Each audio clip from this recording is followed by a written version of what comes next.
Je vais commencer comme à chaque année par vous faire une petite présentation de qui on est, Profito Sol, donc rapidement pour ceux qui nous connaissent un petit peu moins. Profito Sol, ça a été fondé en 1998. On est un organisme sans but lucratif et non lié, c'est-à-dire qu'on n'a aucune vente de produits, là, de fertilisants, tout ça. Donc, on offre uniquement des services conseils. Et puis, c'est une organisation qui est dirigée par un conseil d'administration qui est formé d'agriculteurs et d'agricultrices. Qu'est-ce qu'on fait? Dans le fond, on a un vaste champ d'expertise qui couvre là, différents types de cultures. Donc, on accompagne des productions en culture maraîchère et les petits fruits. Culture maraîchère, c'est surtout les choux-fleurs, brocolis.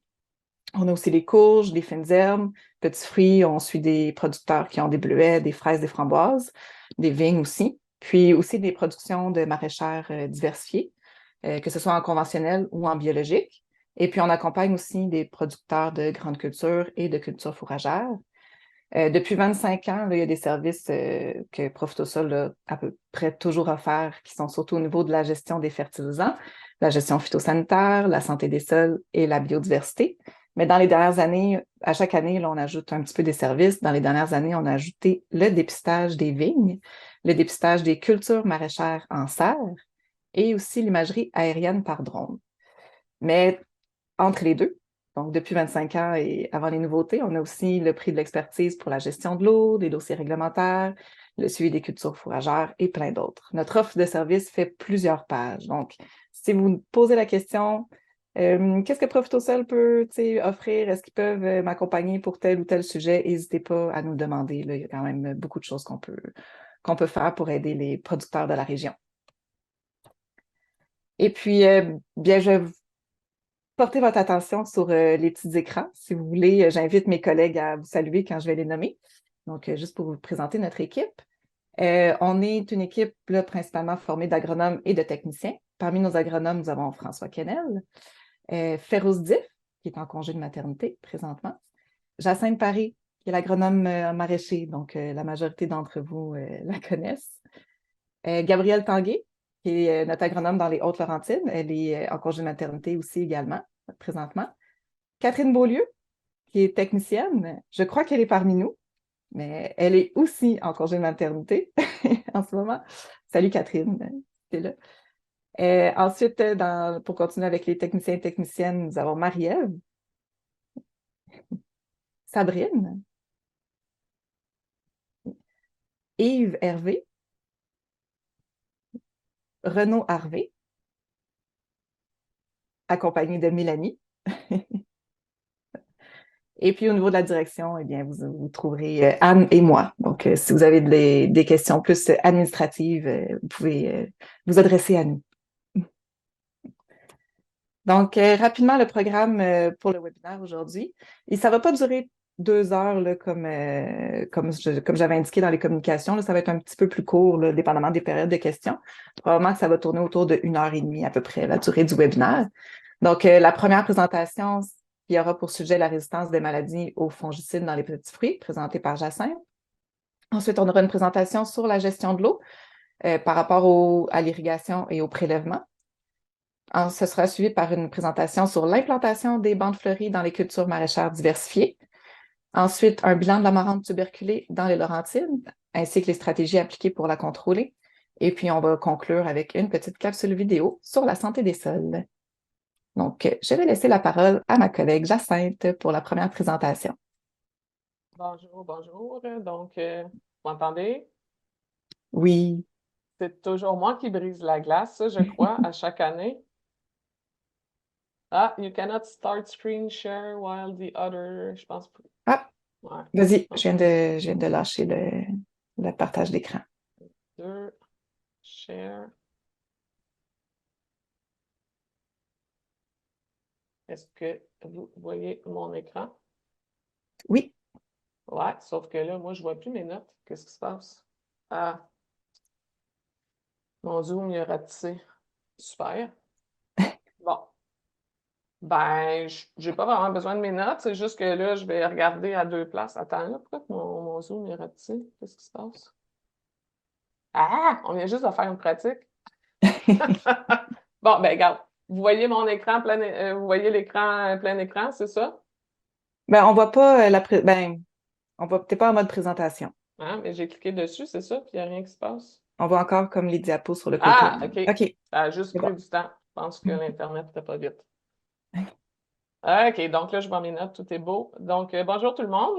Moi, je suis ici pour vous parler de la résistance des maladies aux fongicides dans les petits fruits. Je change le. OK, tout est beau. Donc, mon plan de présentation pour aujourd'hui, je vais vous donner une petite définition de la résistance aux fongicides, un bref historique aussi. Je vais vous parler de notre participation au projet avec Phytodata. Je vais vous montrer quelques résultats et aussi des pistes de solutions. Donc, la définition pour la résistance aux fongicides, là, c'est quand même assez complexe. Là. Aujourd'hui, je ne vais pas rentrer dans les détails là, vraiment trop complexes parce que il y a beaucoup, beaucoup là, de mutations génétiques et de choses à expliquer lorsqu'on parle de résistance aux fongicides. Là, je vais garder juste une définition assez simple. Là.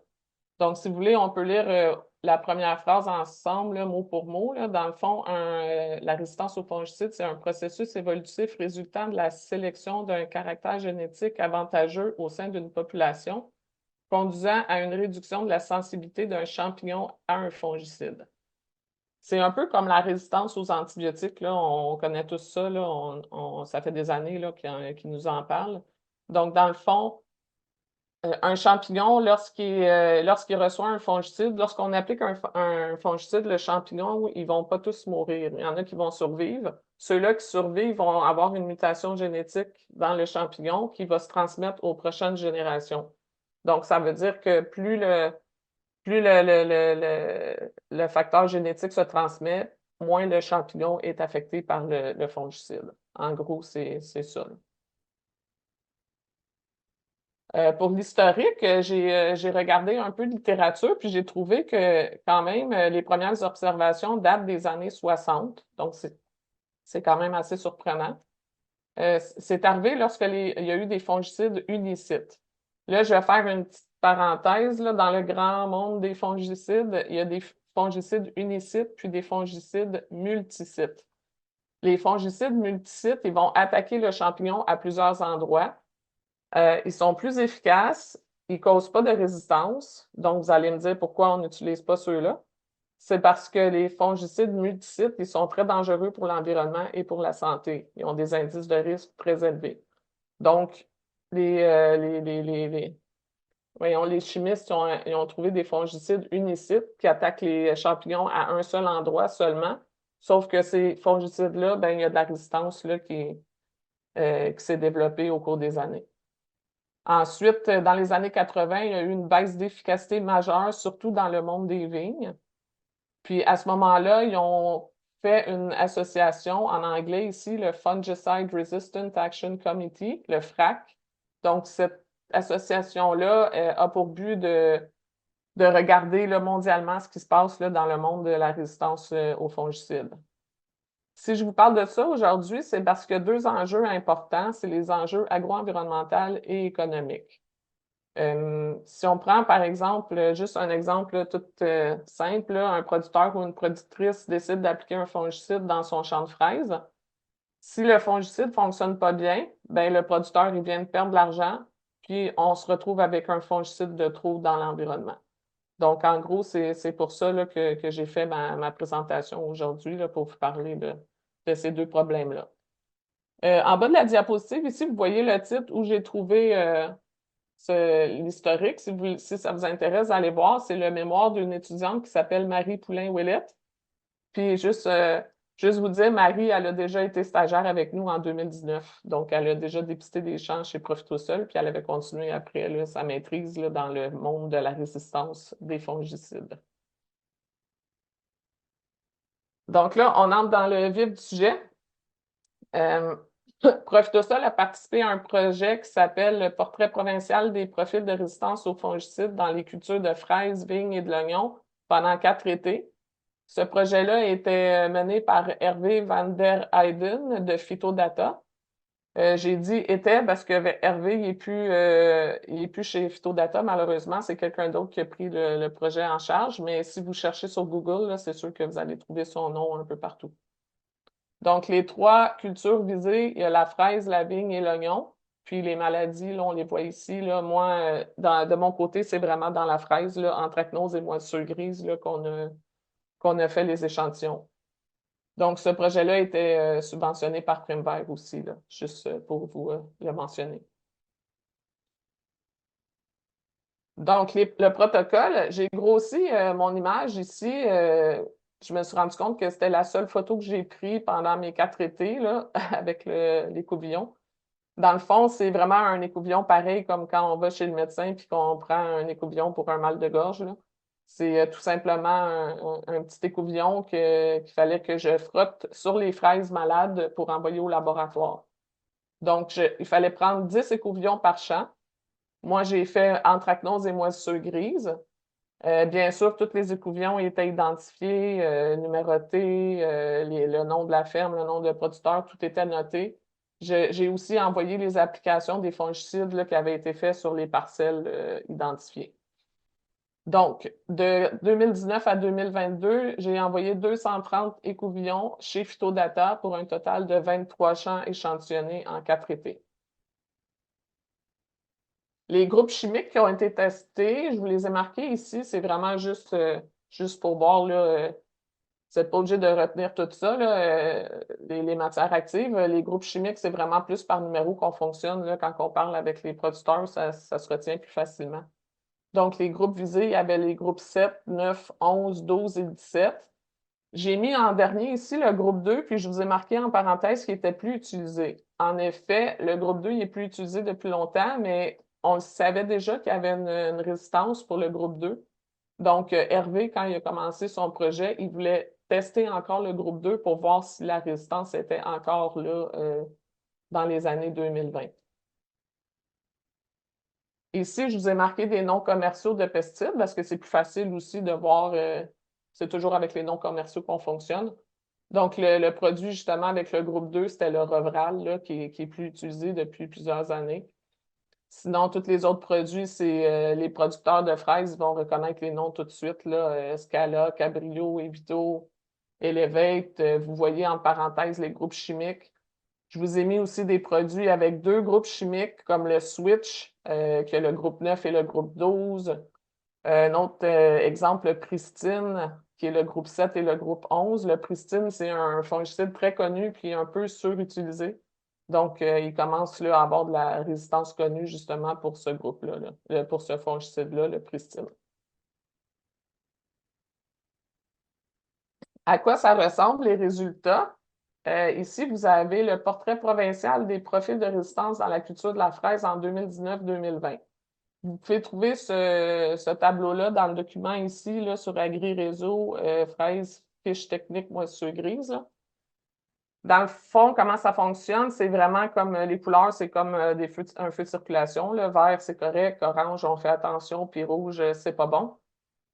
Donc, je vais vous grossir dans la diapo plus tard. Je vais vous grossir pour que vous voyez mieux là, ce qui est écrit dans le tableau. Dans le fond, ce tableau-là, c'est les fraises d'été et les fraises d'automne. Puis, c'est pour nous montrer le pourcentage de résistance des produits. Donc, ici, en vert, j'ai zoomé là, la partie en vert. Ça, c'est des produits qui ont un risque faible de résistance ou que la résistance n'est pas connue ou qu'il n'y a pas de résistance observée pour ces produits-là. Souvent, c'est des produits bio, des produits avec des groupes différents là, de ceux que je viens de vous montrer. Si on va voir plus loin, le orange puis le rouge, ça, c'est pas bon. Vous voyez dans le rouge, là, c'est des fongicides avec des risques élevés de résistance. C'est le groupe 7 et le groupe 11 la plupart du temps. Dans le orange, on a le 9 puis le 12 qui commencent. Puis vous voyez les pourcentages ici. Là, je l'ai peut-être pas nommé tantôt, mais la première colonne, c'est les fraises d'été, puis la deuxième colonne, c'est les fraises d'automne, les fraises à jour neutre. Donc, on peut voir que les pourcentages sont un petit peu moins élevés dans les fraises d'été parce que les producteurs appliquent moins de fongicides dans les fraises d'été, puis ils en appliquent plus là, dans les fraises à jour neutre. mais vous faites voir quand même des pourcentages assez inquiétants là, dans les 80-90% de résistance là, pour des fongicides qui a été testé là, justement au laboratoire Phytodata. Ici, je vous montre des résultats pour Profitosol. Donc, vous faites voir un peu ce qui se passe plus dans les... excusez, je vais revenir. Ces résultats-là, c'est l'ensemble du Québec. J'ai oublié de le dire, mais ça, c'était dans l'ensemble du Québec. Donc, maintenant, je vous fais un profil juste pour quelques résultats que j'ai eus pour Profitosol. Là. Donc, vous voyez à gauche les années. Bien sûr, j'ai enlevé le nom des producteurs pour garder ça confidentiel. Puis ici, vous voyez des résultats. Donc, juste faire encore une autre parenthèse, quand je vous disais au début que c'est assez complexe, là, le monde des résistances aux fongicides, vous voyez deux tableaux ici. Ça, c'est les résultats pour la moisissure grise.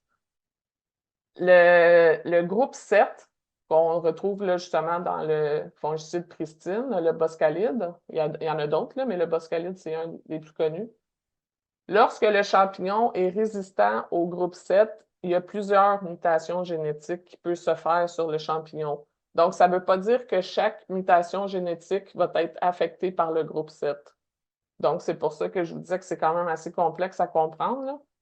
Je vais vous montrer un exemple, on va le regarder ensemble. Mettons qu'on regarde la ligne 2 ici, là, qui est à côté du chiffre 7, la ligne 2 2019. Si on tasse vers la droite, on voit 60% en dessous du, là, moi c'est petit, c'est le fluaxipyroxade. Donc ici, le 60%, ça veut dire que chez ce producteur-là, lorsque j'ai envoyé les écouvillons, il y a 60% il y avait 60% de résistance pour le groupe 7. Si on va voir le tableau en dessous, la ligne 2 aussi, on voit 40 plus 20. Donc, on retrouve notre 60% d'ici. Donc, 20% de résistance au boscalide seulement, 40% de résistance moyenne et 0% de facteur de résistance élevé. Donc, le 60% est décortiqué en 3 autres facteurs. C'est pour ça que je vous dis que c'est quand même assez complexe. Puis aussi, quand j'ai montré ces résultats-là aux producteurs, je leur ai dit, il ne faut pas bannir tout de suite le groupe 7, parce que le groupe 7, il fonctionne encore un peu, mais il faut faire vraiment attention de ne pas résister, de pas faire de la résistance à 100% sur le groupe 7. J'espère que c'est clair. Vous allez pouvoir me poser des questions à la fin. Là. Il n'y a pas de problème. Si on continue le tableau en haut, ici, vous avez le switch qui est le groupe 9 et le groupe 12, qu'on voit qu'il y a beaucoup moins de résistance. Là. Il n'y en a pas du tout pour le groupe 12, puis pour le groupe 9, ça commence. Puis vous avez ensuite l'élevate pour le groupe 17 là, qui commence aussi. Puis le fameux groupe 2 que Hervé a testé, même si on ne l'utilise plus, il y a quand même de la résistance pour le groupe 2. Ça veut dire que probablement qu'une fois que le champignon a acquis une résistance pour un groupe chimique, ben, il a l'air de garder cette résistance-là pour un bon bout de temps. Malheureusement. Ensuite, j'ai ici l'anthracnose.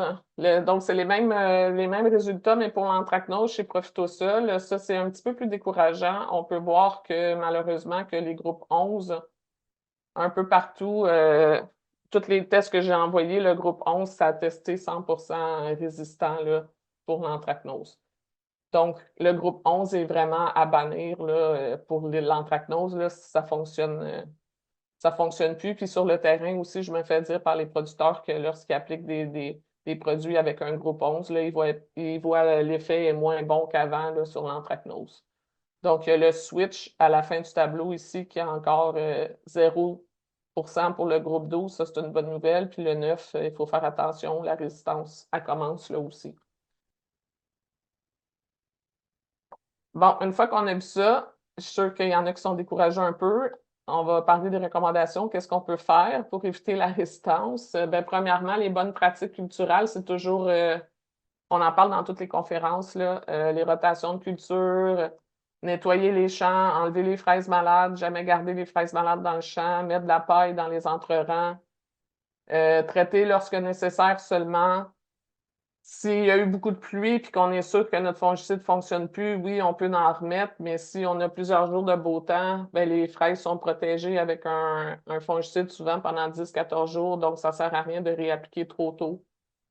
Alterner les familles chimiques, on ne le dira jamais assez. Toujours, toujours changer les numéros de groupes chimiques lorsqu'on applique 2 fongicides, un après l'autre. Respecter les doses de l'étiquette. Il faut intégrer le plus possible de fongicides aussi avec des risques faibles. Donc, nous, chez Profitosol, depuis plusieurs années, là, on a essayé d'autres produits comme l'Oxidate, le Cueva, le Diplomate. Diplomate, c'est un groupe 19. Donc, entre chaque application de fongicide conventionnel, là, comme mettons, groupe 7 et 11, ben, il faut faire une application entre de Diplomate ou de Cueva pour couper là, la rotation des groupes chimiques. Aussi, au début, je vous ai parlé des multisites qui ont des indices de risque élevés, mais il ne faut pas le bannir tout de suite non plus. L'exemple le plus commun, c'est le captan, là, qui est un groupe M pour multisite. Le captan, il n'est pas à bannir. On peut l'utiliser en début de saison lorsqu'il n'y a pas de fruits. C'est quand même un bon fongicide, puis on le sait qu'il n'y a pas de résistance là, avec le captan. Dans le futur, ça serait le fun de pouvoir choisir des variétés résistantes aux maladies. Pour la moisissure grise puis le blanc, on oublie ça, là, ça ne fonctionne pas. Mais pour l'anthracnose, on le sait qu'il y a des variétés qui sont à l'étude qui pourraient être résistantes à l'anthracnose. Donc, à l'Université Laval, présentement, ils sont en train de faire des essais avec des variétés là, Murano, Marat des Bois, Charlotte, puis Sweet Sensation. On va sûrement avoir des nouvelles là, dans les prochaines années, voir s'ils sont capables de développer une variété résistante à l'anthracnose. Les producteurs peuvent aussi envoyer des échantillons au laboratoire, mais ça coûte cher. Les écouvillons, là, je parle, envoyer des écouvillons. Mais ça coûte quand même assez cher. C'est 600 pour tester seulement les groupes 7 et 11. Puis, il n'y a pas de subvention disponible pour l'instant. J'ai appelé le laboratoire là, quelques semaines avant de faire ma présentation. Puis, ils m'ont dit que c'était 600 pour les groupes 7 et 11 uniquement. Donc, ça ferait le tour pour moi. Merci de votre attention. Je ne sais pas s'il faut que j'arrête mon partage ou comment ça fonctionne. Stéphanie? Tu peux l'arrêter ou je peux même À directement moins qu'il y ait, prendre, à moins qu'il y ait des questions, puis il faut que je revienne. Pour l'instant, il n'y a pas de questions dans le chat, en tout cas, mais est-ce qu'il y en a qui ont des questions qu'il faudrait adresser verbalement ou est-ce qu'il y en a qui ont des expériences avec l'anthracnose ou avec la moisissure grise qui voudraient partager? Ça va. Je vois pas de main levée. Je vois rien. C'est Ok. clair ou pas Alors, clair? c'était clair, c'était très clair. OK. Parfait, ben, on va pouvoir continuer avec la prochaine présentation, qui est la présentation de la gestion de l'eau, volet irrigation et prélèvement par Yves-Hervé Assy. À ton tour, Yves. OK. Est-ce qu'on m'entend bien? Oui, Je vais essayer de partager mon écran. La présentation. ça Est-ce que vous marche. voyez bien la présentation? Oui, J'avoue que c'est pas facile de présenter après l'excellente présentation, je dirais, de Jacinthe, là, notre experte. Ben, moi, je vais parler de gestion de l'eau, des volets irrigation et prélèvement d'eau. Et le plan que je vous propose est celui-ci. J'ai fait un petit zoom sur les effets des changements climatiques, notamment tout ce qui s'est passé durant l'année 2023. Ensuite, nous allons aborder le point des bonnes pratiques d'utilisation d'eau. En troisième volet, ça sera la réglementation en fait, sur les prélèvements d'eau agricole pour faire un peu le point sur les différents changements à ce niveau. Et nous allons finir, bien sûr, avec les possibilités de financement des projets d'optimisation de la gestion de l'eau par le programme Prime Vert.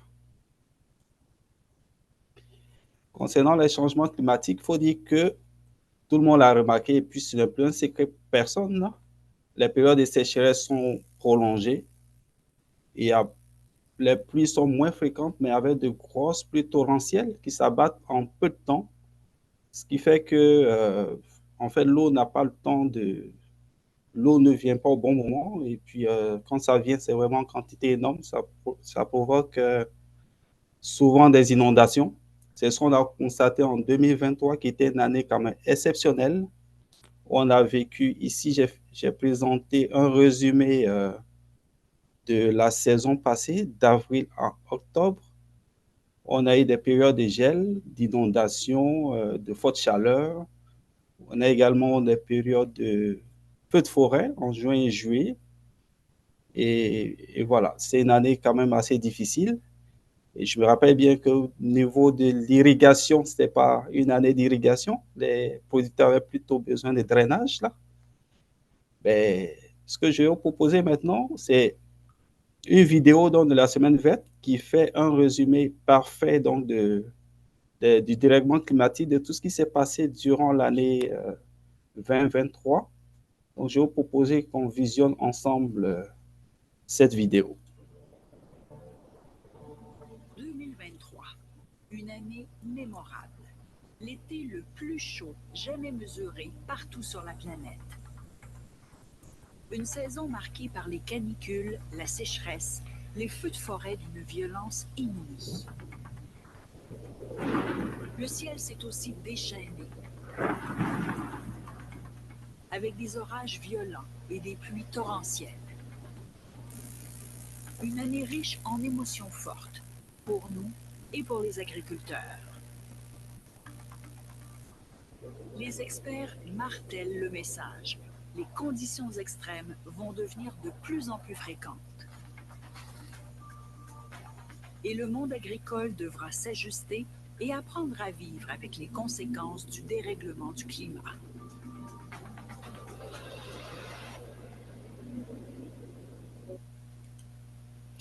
Donc voilà, cette vidéo est toujours disponible donc, en ligne, si vous pouvez aller le visionner.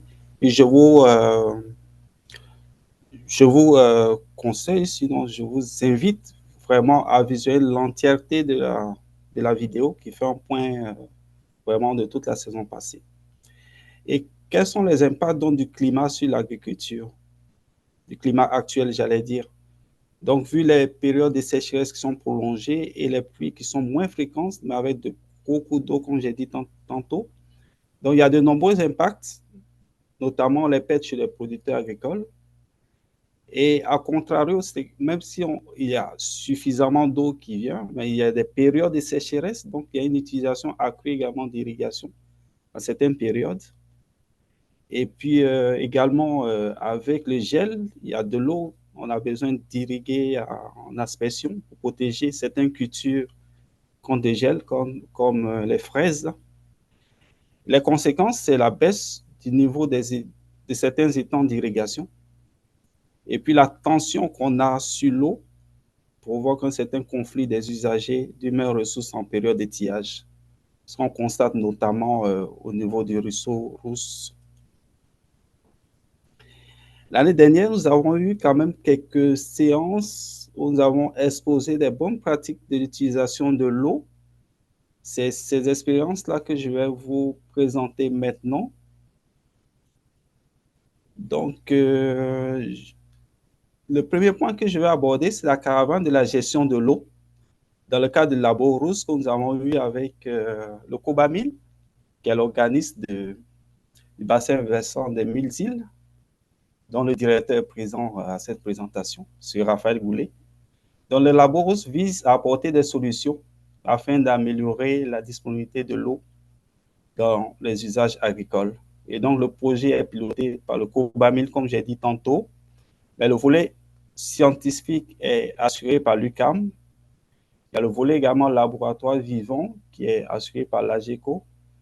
Et nos services pour phytosol et agropom sont les services conseils qui intervenant au niveau des producteurs pour l'implication, également avoir leur implication et puis leur permettre également de donner certaines informations et s'impliquer dans toutes les recherches qui sont associées à ce projet.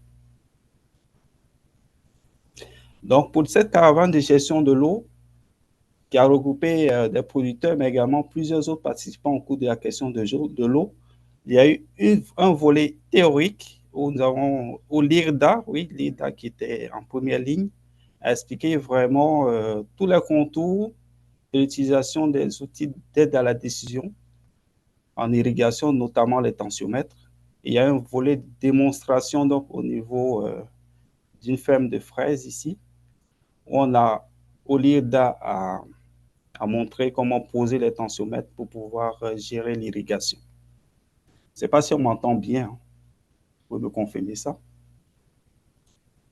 Oui, on t'entend bien. Parfait. Donc, en termes d'outils d'aide à la décision en irrigation, il y a différents outils qui permettent de maximiser l'efficacité de l'utilisation de l'eau et qui permettent donc d'ajouter l'eau au bon moment. Il y a les tensiomètres.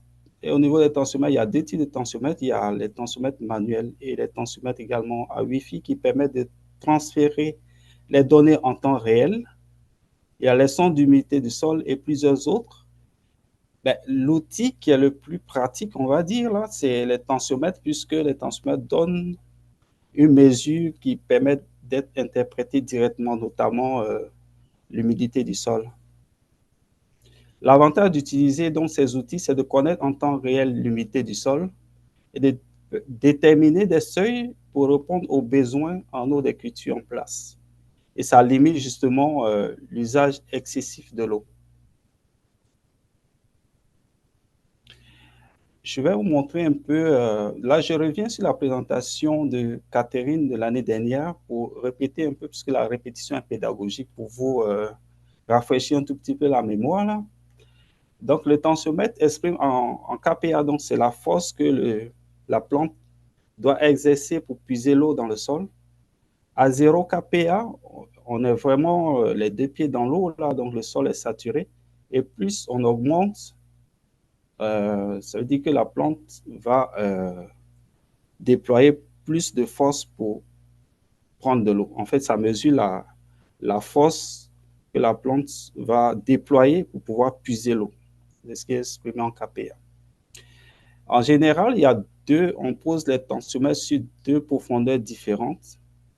Le tensiomètre le plus court, qui est dans les fraises, un tensiomètre de 6 pouces, là, il permet de déterminer donc la consigne de déclenchement de l'irrigation. Le tensiomètre qui est plus long, généralement 12 pouces dans le cas de la fraise, par exemple, là, permet de déterminer la consigne d'arrêt de l'irrigation. Je vais avoir un exemple où je pourrais vous montrer ça. Ici, je vous montre les différents tensiomètres qu'on a généralement sur le marché. Là. Donc ça, c'est un tensiomètre Wi-Fi, un tensiomètre Gaspard, en fait, qui permet de transférer les données soit sur le téléphone ou sur un ordinateur, là, pour avoir les informations en temps réel de l'humidité du sol en kPa et de pouvoir intervenir assez rapidement. Le tensiomètre manuel, il fonctionne également, à différence que pour un tensiomètre manuel, il faut se déplacer à chaque fois dans le champ pour voir la tension qui est affichée et puis pouvoir déclencher ou arrêter l'irrigation. Je vous parlais d'exemples. Voilà l'exemple que je voulais vous présenter ici. Dans le graphique du haut ici, on a un producteur, en fait, là on est dans une plantation de fraises où la zone de confort, c'est-à-dire la zone où la plante se sent vraiment à l'aise en termes d'eau, c'est de 5 à 10 kPa. Mais le premier producteur ici, vraiment n'attend pas d'atteindre les 10 kPa avant de déclencher l'irrigation.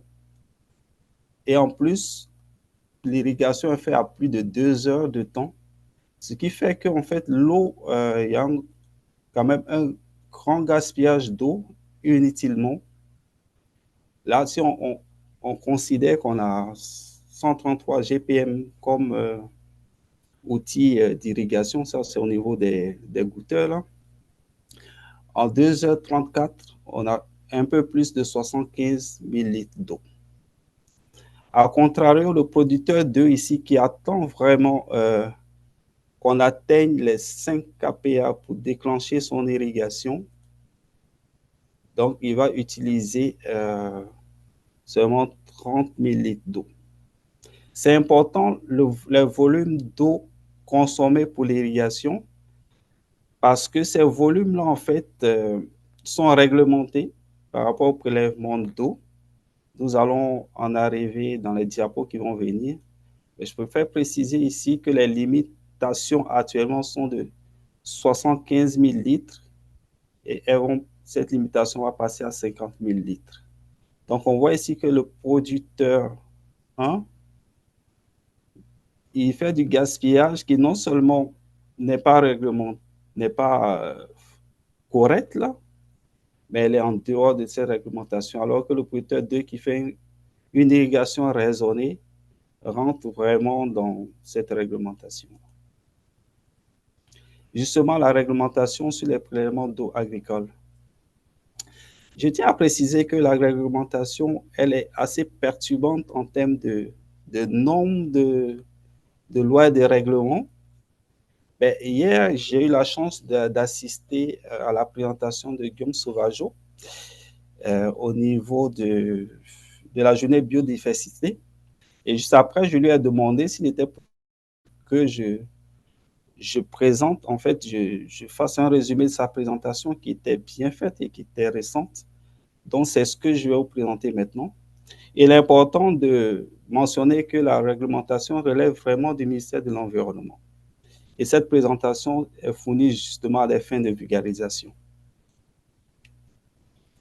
Donc, en termes de réglementation en eau agricole, le premier règlement le plus important, c'est la première loi, la plus importante, sinon la loi la plus importante, c'est la loi sur la qualité de l'environnement.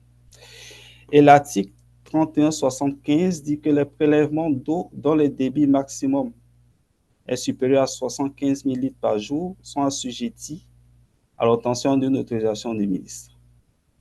Les points importants à retenir sur cet article, c'est que le débit maximum est mesuré maintenant de façon journalière.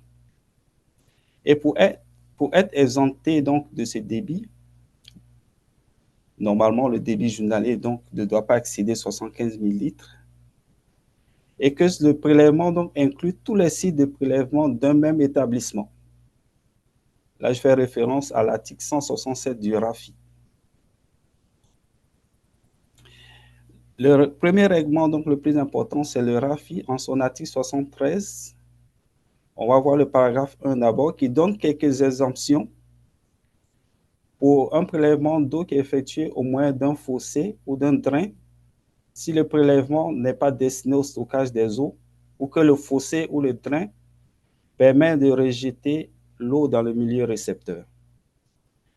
Une autre exception qui est pratiquement similaire à celle-là, c'est que le prélèvement d'eau effectué au moyen d'un fossé ou d'un drain ou d'un dispositif de pompage si ce prélèvement est destiné au drainage d'un bâtiment. Donc là, je l'ai mis pour éventuellement des bâtiments agricoles qui auraient besoin d'un drainage. Il y a une autre exemption également au niveau du paragraphe 2 qui parle en fait des prélèvements d'eau au niveau d'un seul bassin d'irrigation. Bien noter qu'il s'agit d'un seul bassin d'irrigation parce qu'à la minute où le producteur a 2 bassins, 3 et plus, la réglementation, l'exemption ne s'applique plus. Donc, ce bassin-là, s'il n'excède pas 6 mètres, s'il est aménagé à plus de 30 mètres d'un cours d'eau, à plus de 30 mètres d'un site de prélèvement d'eau souterraine, s'il n'est pas effectué pour inonder un terrain à des fins agricoles, là, c'est de façon voilée, on parle de la canne beige, de la récolte de la canne beige, là. Et si le prélèvement est effectué à l'extérieur du territoire du bassin des Grands Lacs et du fleuve Saint-Laurent, on peut appliquer donc cette exemption-là. Et pour être exempté, l'État doit constituer un seul site de prélèvement, comme je l'ai dit. Sinon, si ces conditions ne sont pas remplies, il faut une autorisation du ministère. J'ai parlé tout à l'heure du territoire des bassins des Grands Lacs et du fleuve Saint-Laurent que je vais vous présenter ici parce que la réglementation est différente selon qu'on se situe dans la zone du bassin ici qui est en bleu ou en vert, selon la résolution de votre ordinateur, ou si on est dans la zone de Québec. Par exemple, un producteur qui est à l'île d'Orléans, en haut de Québec, là, il n'est pas assujetti à la réglementation. Par contre, nous qui sommes dans les Laurentides en général, ou à Mont-Tremblant, dans la zone d'intervention de profit au sol, nous sommes assujettis à cette réglementation. Le deuxième règlement le plus important que je vais vous présenter, c'est le règlement sur la déclaration des prélèvements d'eau. Et là, il y a eu des changements au niveau de la réglementation.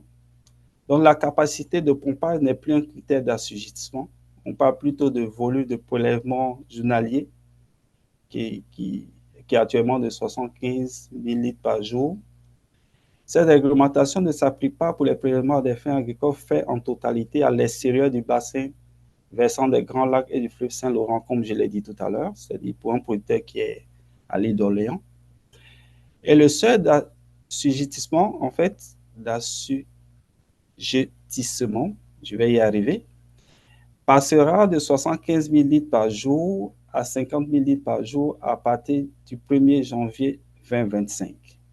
Qu'est-ce que ça implique? Ça veut dire qu'actuellement, un producteur qui prélève moins de 75 000 litres par jour n'a pas besoin de faire de déclaration de prélèvement. Mais à compter de janvier 2025, je suppose s'il est à 74 000 litres par jour, il devra faire une déclaration de prélèvement au ministère de l'Environnement. Dans cette diapo, je voulais en fait présenter le prélèvement d'eau agricole versus la réglementation et voir en fait comment il est si facile de dépasser, j'allais dire, le volume réglementaire. Je prends ici une exploitation de bleu nain, par exemple, où les besoins annuels, selon le guide de l'irrigation, est de 400 mètres cubes par hectare par an. Alors que la réglementation va passer, je pense, si on prend 50 mètres cubes par an, même 75 000 par an, on voit que là, les 4... excusez-moi, moi, je mélange dans la réglementation pour vous expliquer que c'est quand même assez difficile. Donc, actuellement, la réglementation est de 75 mètres cubes par jour. Elle va passer à 50 mètres cubes par jour. Donc, les 400 déjà, si ça se concentre dans une faible période, on dépassera très rapidement, en fait, ce quota-là, comme on l'a vu tantôt lorsque je vous ai présenté les graphiques d'irrigation. Et puis encore, lorsqu'on utilise l'aspersion pour éviter le gel, pour une plantation de fraises, par exemple, qui demande énormément d'eau, on a 960 mètres cubes qui, dans disons, une nuit ou 2 nuits maximum, là, donc on dépasse rapidement le seuil réglementaire. Le programme Prime Vert vient à point nommé, en fait, pour proposer des possibilités de financement pour différentes acquisitions dans le milieu agricole. Je vais passer assez rapidement sur le programme privé qui a été présenté, je pense, en long en large déjà par le ministère, mais zoomer sur les points essentiels. Là. Ce que le programme est disponible jusqu'au 31 mars 2026. Il comporte 4 volets. Mais le volet qui nous intéresse vraiment pour l'irrigation, c'est le volet 1.4, l'optimisation de la gestion de l'eau.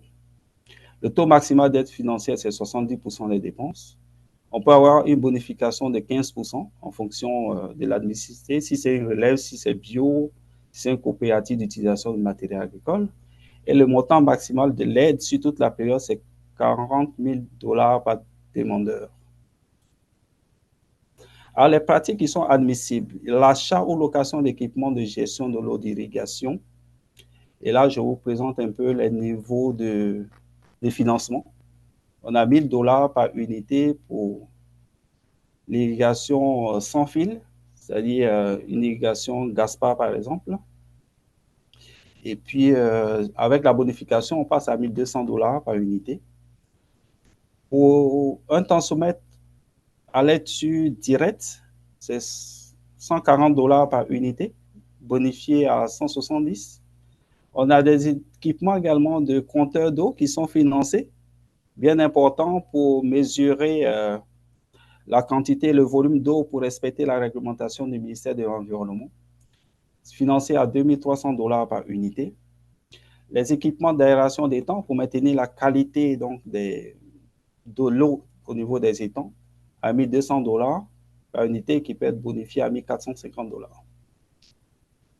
Les équipements d'aération alimentés par panneaux solaires. En fait, il y a une distinction entre les équipements d'aération.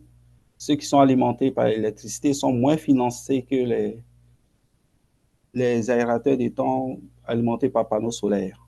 Le montant passe à 3 000 dollars et 3 655 par unité lorsque on a la bonification. On a également l'implantation d'ouvrages d'approvisionnement et de stockage d'eau. Là, c'est en fait le chapitre qui touche les aménagements, les agrandissements d'étangs. Et là, l'aide, le financement, c'est à hauteur de 4,5 dollars par mètre cube d'eau stockée. En cas de bonification, on passe à 5,46 dollars. Lorsqu'il n'y a pas de géomembrane, en fait, le géomembrane, c'est pour l'étanchéité en fait, de l'étang. Lorsqu'on n'a pas besoin de géomembrane, il y a moins de financement. Quand il y a l'utilisation de géomembrane pour l'étanchéité, donc l'étang, on a 7 dollars par mètre cube d'eau, ce qui peut passer à 8,5 dollars. J'espère que je ne vous ai pas trop mélangé la tête là. Ben, ce qui est intéressant, le sourire qu'on a, c'est que Profite au sol, en fait, peut vous accompagner les producteurs pour la gestion de l'eau et de la qualité de l'eau. Donc, tout ce que je vous ai présenté en termes d'appui, d'accompagnement des producteurs, nous le faisons déjà.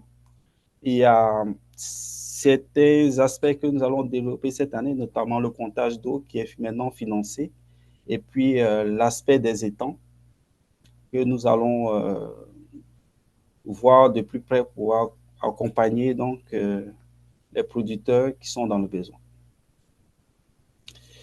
J'ai quelques documents utiles que je peux vous conseiller. Donc, il y a les guides techniques de l'irrigation et toutes les lois et règlements du ministère. Si vous avez quelques temps pour lire et pour casser un peu la tête, là, ça serait bien. Je vous remercie pour votre écoute. Si vous avez des questions, si vous souhaitez optimiser la gestion de l'eau de votre entreprise, je reste disponible. Merci. Merci Yves. Comme tu dis, ça fait beaucoup d'informations, tout ça.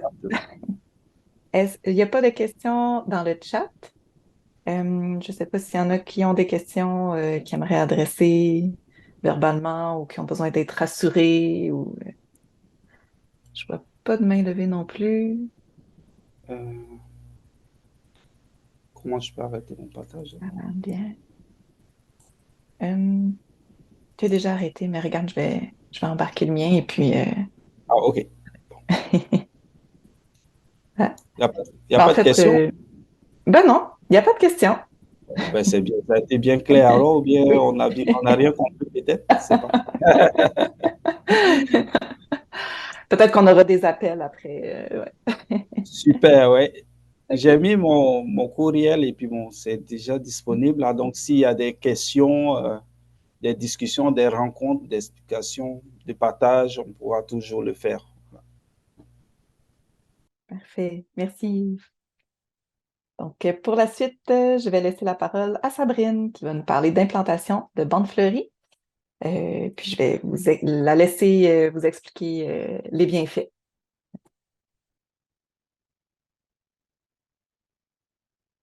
Bonjour. Euh, euh, c'est bon. Je vais partager mon écran.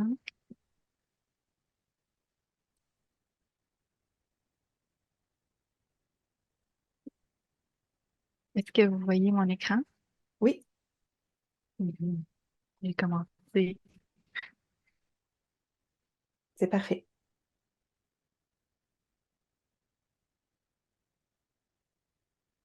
C'est bon. Donc, voilà, je vais pas parler exactement de l'effet de la bande florale, mais plutôt de l'essai qu'on va réaliser cet été chez un de nos producteurs pour démontrer l'effet de la bande florale sur le contrôle des insectes nuisibles. Donc, on va commencer par une petite introduction.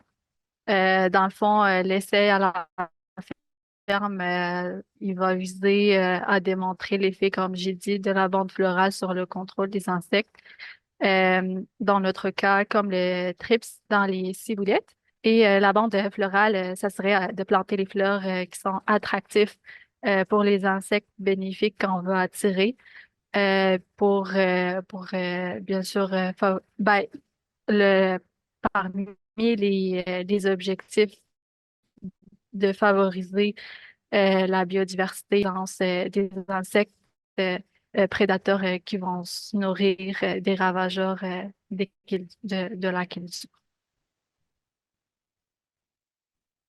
Donc, tout d'abord, l'essai, c'est un projet qui pourra bénéficier d'une subvention du MAPAC, le programme Prime Vert, sous volet des essais à la ferme, le sous-volet 3.1. Donc, je vais faire une petite présentation de l'idée du projet. Dans le fond, l'initiative a découlé d'une discussion avec le producteur. Puis, c'est un producteur, en fait, de fines herbes et principalement les ciboulettes.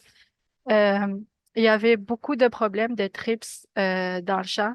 Puis, les dommages qui sont causés par les trips sur le feuillage affectent bien sûr la partie qui est consommable puis vendable. Puis pour le producteur, ça entraîne aussi des coûts qui sont supplémentaires au triage des feuilles qui sont affectées. Puis le choix d'appliquer des pesticides, ce n'est pas quelque chose envisageable. Effectivement, parce que la partie qui est consommable, c'est la partie végétative. Puis, le délai entre la récolte puis les applications, c'est pas quelque chose facile à synchroniser. Donc, c'est à partir de cet enjeu, on a dit pourquoi pas d'utiliser des prédateurs naturels pour limiter ou contrôler ces insectes nuisibles. Puis c'est arrivé l'idée de planter les bandes florales pour attirer les orius sur la ferme. Le producteur avait déjà utilisé les orius dans le passé, mais malheureusement, ça n'a pas fonctionné avant.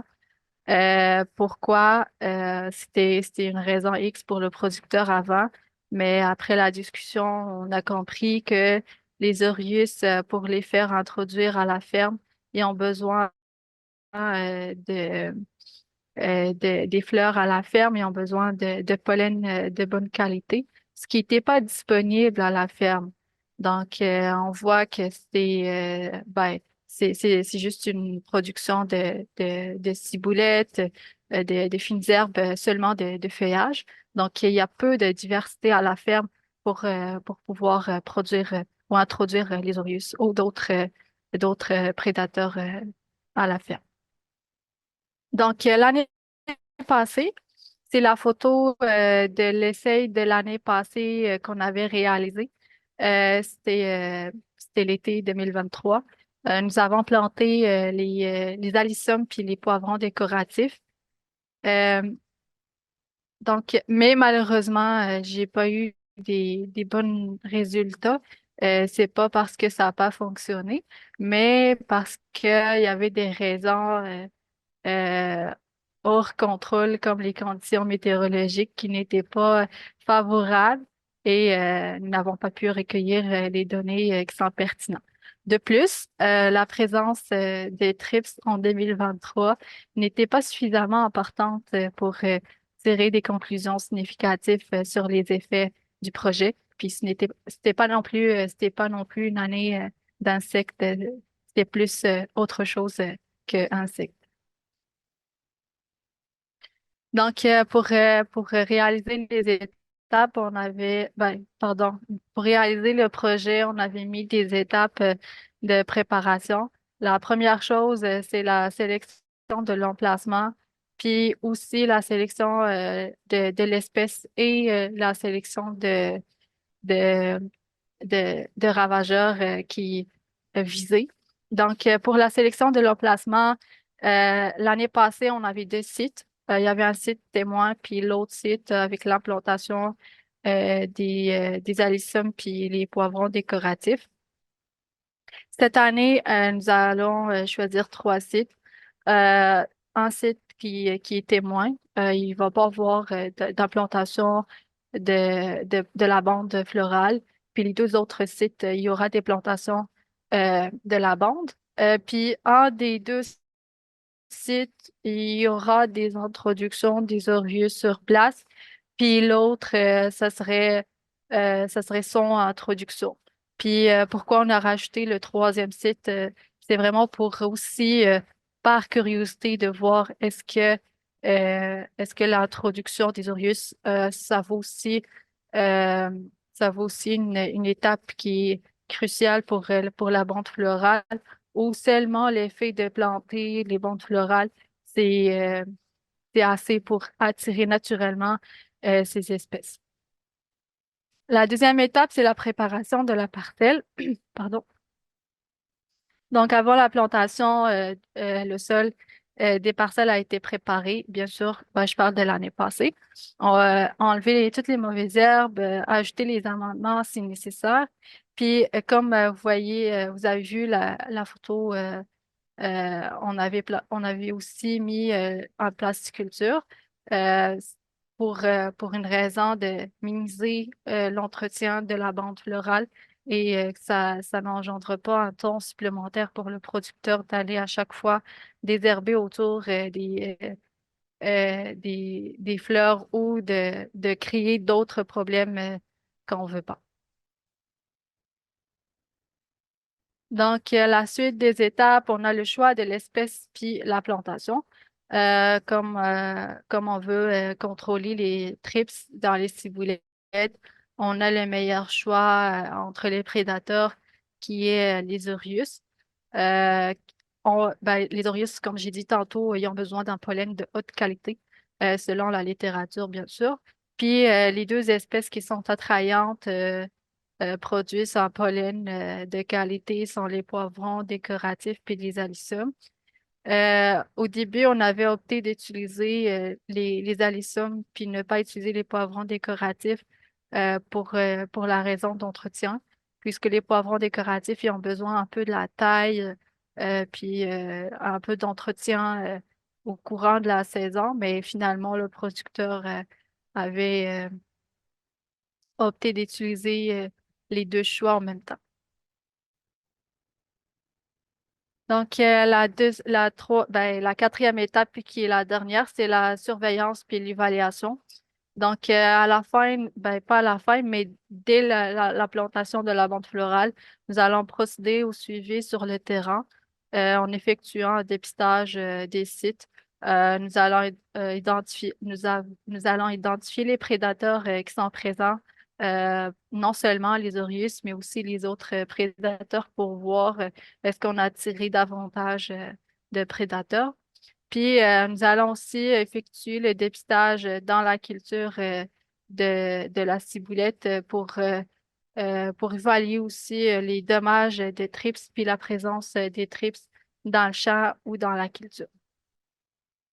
Puis, à partir de ces données, nous serons en mesure de comparer la présence des prédateurs dans les sites, dans les différents sites, puis d'évaluer les dommages des trips dans les ciboulettes, puis est-ce qu'il y a eu des diminutions éventuelles. Donc, pour ce projet, notre principal objectif, c'est vraiment de réduire les dommages causés par les insectes nuisibles. Si, bien sûr, on veut que la bande florale contribue à réduire les populations d'insectes nuisibles et les dommages qu'ils causent à la culture, ce qui peut entraîner à une amélioration globale de la santé des plantes, puis aussi à améliorer le rendement, puis diminuer les coûts supplémentaires.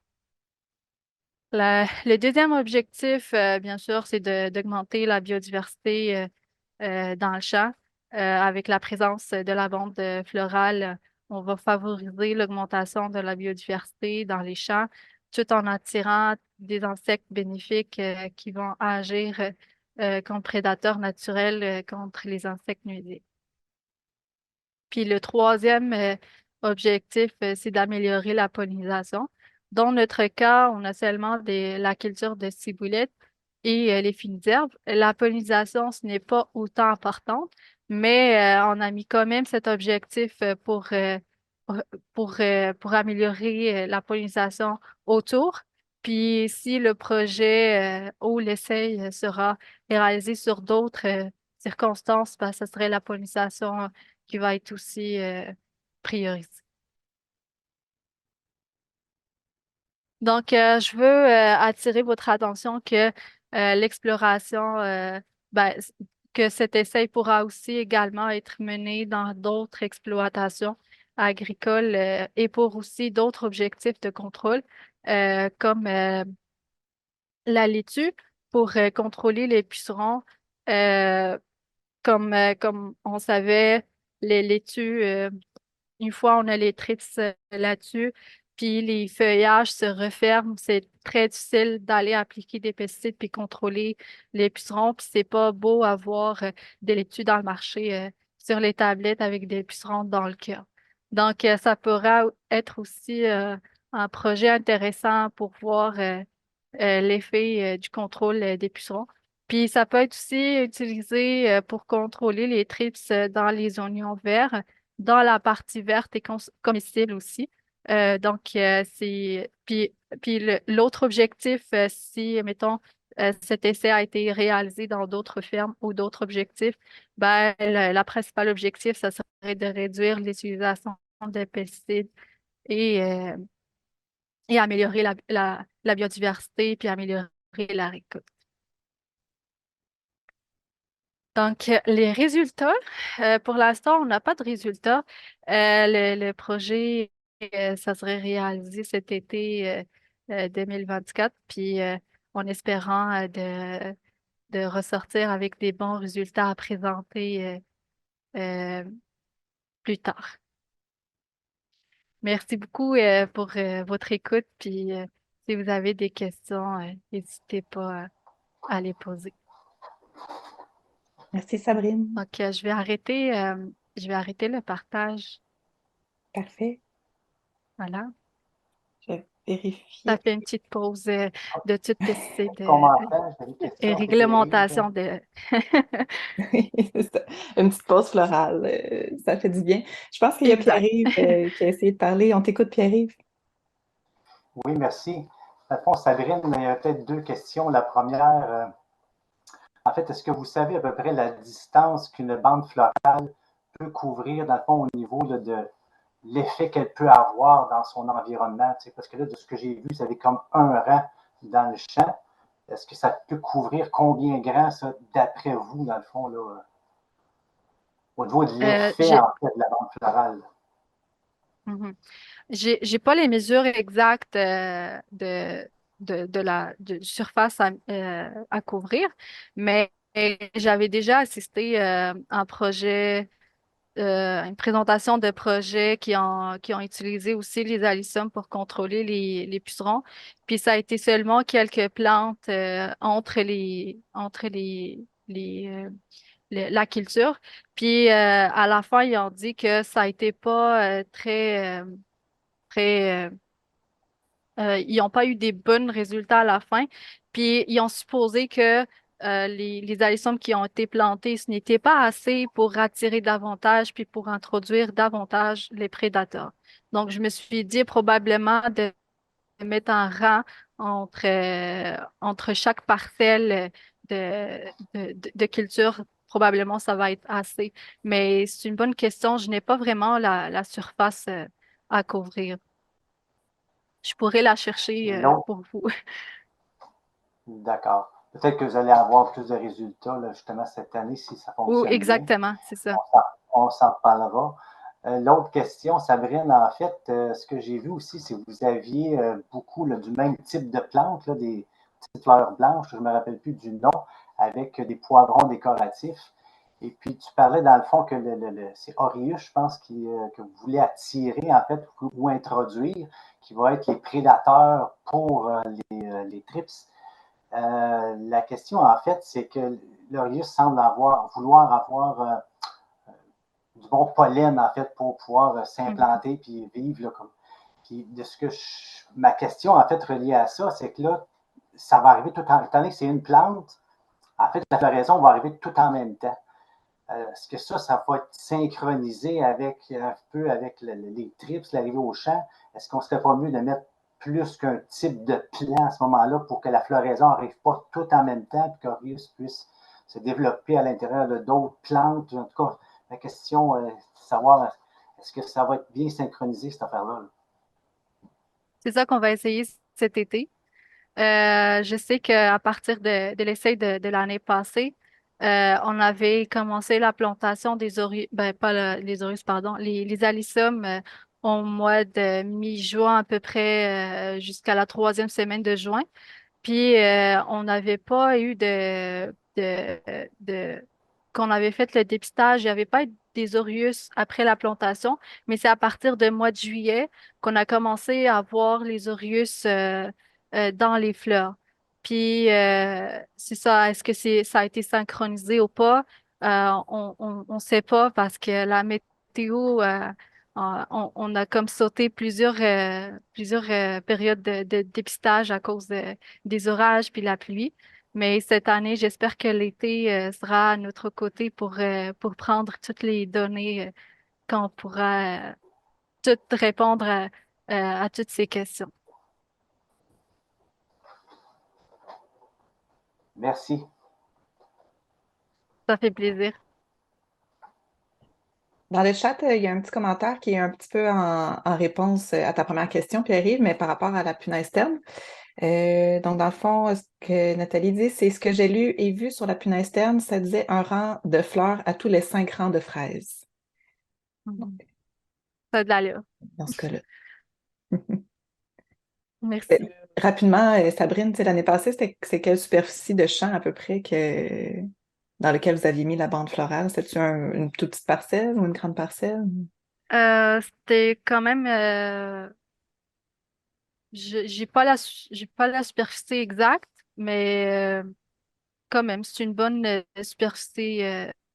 Puis on avait mis 2 rangs de, de plantes, de bandes florales. OK. Puis on avait mis une bande florale comme sur le côté de la parcelle. Parfait. Merci. Stéphanie, c'est Oui. Jacinthe. Oui. Est-ce qu'on pourrait demander à Mme Léonard où est-ce qu'elle a pris ça m'intéresse, où est-ce qu'elle a pris ses données? Ben, pas ses données, là, mais son Ah oui. commentaire. Nathalie, est-ce que tu as compris la question? Ou on lui posera plus tard. Là. Oui, c'est ça, Ouais. je lui écrirai. Ouais. Oui, elle dit qu'elle va le partager avec nous. OK. Merci Ah, beaucoup. super. Puis, en commentaire aussi pour Pierre-Yves tantôt, peut-être que ça prendrait le cycle de vie de l'Orius là, pour comprendre un peu le pollen des fleurs. Là. C'est peut-être quelque chose à. Dans ta deuxième question, Pierre-Yves, là, quand tu parlais si le pollen arrive tout en même temps, ben peut-être qu'il faut connaître aussi le cycle de vie de l'Orius pour savoir quand est-ce qu'il arrive et quand est-ce qu'il se reproduit. Là. Ça serait quelque chose qu'on pourrait regarder. Puis La période de pour végétation. Jacinthe, je pourrais. Pardon, Vas-y, Pierre. on avait tout parlé en même temps. Non, c'était juste pour dire que c'est effectivement, j'ai compris, puis tu as tout à fait raison. C'est quelque chose qu'il faudrait pousser un petit peu par rapport à la plante aussi. Mhm. Mhm. On va regarder ça. Puis je peux aussi rajouter, Jacinthe, que les alyssum, les fleurs d'alyssum, ça reste comme tout l'été.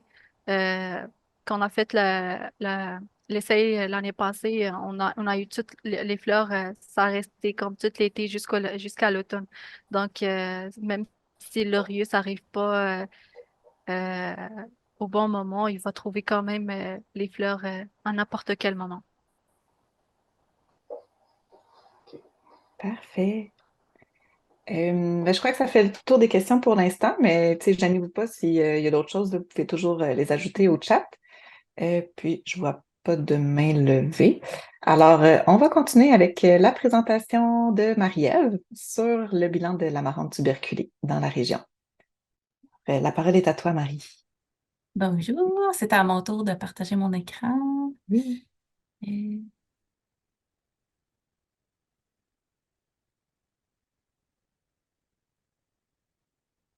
Ici, donc vous êtes supposé voir un écran plein avec ma présentation. Est-ce que c'est le cas? Oui, on voit très bien. OK, excellent. Donc, bonjour, moi c'est Marie-Ève Lavoie. Je suis technicienne conseillère en agro-environnement chez Service Conseil Prof tout seul. Aujourd'hui, je vais vous faire un portrait de la situation et des stratégies de lutte qui ont été appliquées dans les Laurentides pour l'amarante tuberculée dans les 4 dernières années, donc de 2020 à 2023. Le plan de la présentation aujourd'hui, je vais commencer là, par un bref historique au Québec et dans les Laurentides. Ensuite, je vais vous donner quelques trucs pour l'identifier. On va parler aussi de ses caractéristiques et des résistances qui sont connues ici dans les Laurentides. Je vais vous parler un petit peu du suivi des stratégies de lutte qu'on a utilisées. Puis pour terminer, on va parler des défis qu'on entrevoit là, pour l'avenir. Donc, l'historique au Québec, là, la première mention d'un foyer d'amarante tuberculée, c'était en 2017 là, en Montérégie-Ouest, dans la MRC des Jardins de Napierville. Ensuite, là, c'est allé en 2019 où il y a eu quelques autres foyers qui ont été découverts, là, tout sur Montérégie-Est, Montérégie-Ouest et au centre du Québec. Ces foyers-là, ils ont été découverts à l'automne dans les champs de soya. On peut facilement l'identifier à l'automne, là, ça dépasse la canopée, c'est très visible. Puis la majorité de ces foyers-là, mais ils ont été liés à la machinerie usagée qui a été importée des États-Unis. C'est suite à cette découverte-là qu'il y a eu la mise en place du plan de lutte contre l'amarante tuberculée. Dans le fond, le plan de lutte contre l'amarante tuberculée, ça couvrait le dépistage et l'utilisation de plusieurs stratégies de lutte. Il a aussi été mis en place avec le réseau d'avertissement phytosanitaire, le dépistage pour l'amarante tuberculée dans plusieurs régions. C'est dans ce contexte-là là, que le dépistage a commencé dans les Laurentides en 2020. Puis, on voit quand même là, qu'on a découvert 11 foyers dans la première année de dépistage. On se doute bien que ces foyers-là étaient là depuis déjà quelques années, mais dans le fond, c'est suite au dépistage, puis à la sensibilisation des conseillers qu'on a commencé à les découvrir. Ce qui est intéressant à savoir, là, c'est que le Sérum a déposé un projet qui, s'il est accepté, dans le fond, ça vise à utiliser les photos satellites des dernières années pour déterminer là, c'est quand que les foyers ont commencé. Donc, c'est vers quelle année. Donc, en 2020, dans plusieurs MRC, on a trouvé des foyers. C'est le cas aussi en 2021 et en 2022. Par contre, on voit que l'année passée, on a seulement 2 nouvelles populations là, qui ont été découvertes. Ça pourrait être un bon signe parce que justement, il y a moins de cas qui sont découverts. Par contre, il faut vraiment rester vigilant encore à cause du grand potentiel de propagation là, qu'on a dans notre région. Au total, on estime qu'il y a environ une trentaine de producteurs dans des Laurentides qui ont l'amarante tuberculée. Puis ça touche à la fois les producteurs de grandes cultures, des producteurs laitiers et des producteurs maraîchers. J'ai une petite carte ici qui a été sortie, publiée à l'automne 2022 par le RAP Malherbologie. Je voulais juste vous la présenter dans le fond pour voir l'étendue avec les MRC là, qui sont touchés par l'amarante tuberculée. Donc, c'est quand même assez répandu dans les basses Laurentides. Par contre, cette carte-là, elle n'est pas à jour, là. Il manque les foyers 2023. Puis il y a certains groupes de résistance aussi qui sont manquants. Quelques petits trucs ici pour différencier l'amarante tuberculée. Dans le fond, on a des belles images, mais la réalité est tout autre parfois en champ.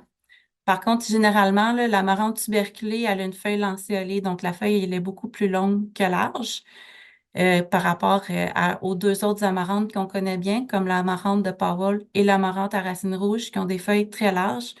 Par contre, l'amarante tuberculée, elle a une grande variabilité génétique. Donc, ça m'est arrivé en champ d'avoir des feuilles aussi larges que l'amarante de Powell. Puis, les résultats du test moléculaire au laboratoire, ils ont confirmé que c'était de l'amarante tuberculée. Donc, il faut quand même rester vigilant lors de nos observations. Si on a la présence d'efflorescence, ça nous aide aussi un petit peu plus parce que on connaît bien l'amarante à racines rouges. Là, dès qu'on touche l'inflorescence, là, c'est très piquant. L'amarante de Powell, c'est beaucoup moins piquant, mais ça l'est quand même un petit peu. Puis l'amarante tuberculée, elle est douce au toucher. Un autre caractéristique qui permet bien d'identifier l'amarante tuberculée, là, c'est que la tige, elle est complètement glabre. C'est très évident de la différencier de l'amarante à racines rouges, qui, celle-là, elle est très velue. Par contre, l'amarante de Powell, là, la photo qu'on voit à l'écran, c'est pas toujours aussi évident, là. Des fois, il y a beaucoup moins de poils. C'est pour ça qu'on se promène avec une loupe en champ, là, ça nous aide à l'identification. C'est vraiment nécessaire. J'ai mis quelques photos ici là, qui montrent l'amarante tuberculée au stade avancé. On voit ma collègue Sabrine qui vient de donner la présentation précédente, qui nous a donné un coup de main lors d'une séance d'arrachage. Puis on a trouvé des plants qui atteignaient les panicules du maïs. Là. Cette photo-là, c'était à la fin du mois d'août.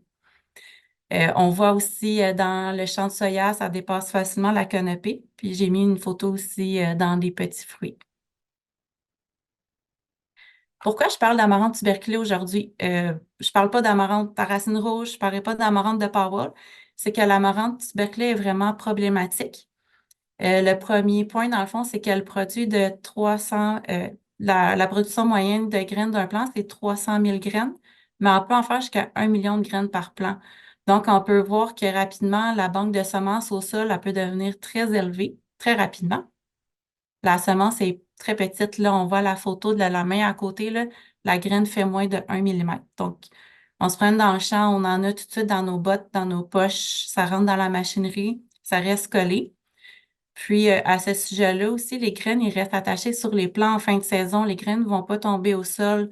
Donc, on peut facilement imaginer là, quand la machinerie elle vient pour récolter le soya et le maïs, les graines rentrent dans la machinerie, sont propagées dans le même champ, mais aussi dans le champ voisin, puis dans le champ des producteurs suivants. La germination, elle est en continu tout au long de la saison. Donc, c'est problématique quand les herbicides cessent de faire effet au champ. Puis, dans le fond, même les plants qui germent tard en saison, donc au mois d'août, fin août, début septembre, ils ont la capacité de produire des fleurs et des graines viables. Dans le fond, comme les journées se raccourcissent, le plant, au lieu de favoriser la croissance végétative, va tout de suite produire des fleurs et des graines. C'est sûr qu'il va il va produire moins de graines, mais il va quand même en produire, puis il va augmenter la banque de semences au sol. L'amarante tuberculée, elle a une croissance très rapide dans les conditions optimales. Elle peut gagner 3 cm par jour. C'est un point qui est très important à retenir, là, notamment avec les traitements herbicides, parce que la majorité des produits est efficace seulement lorsque le plant fait moins de 10 cm. Donc, la fenêtre d'application est vraiment réduite.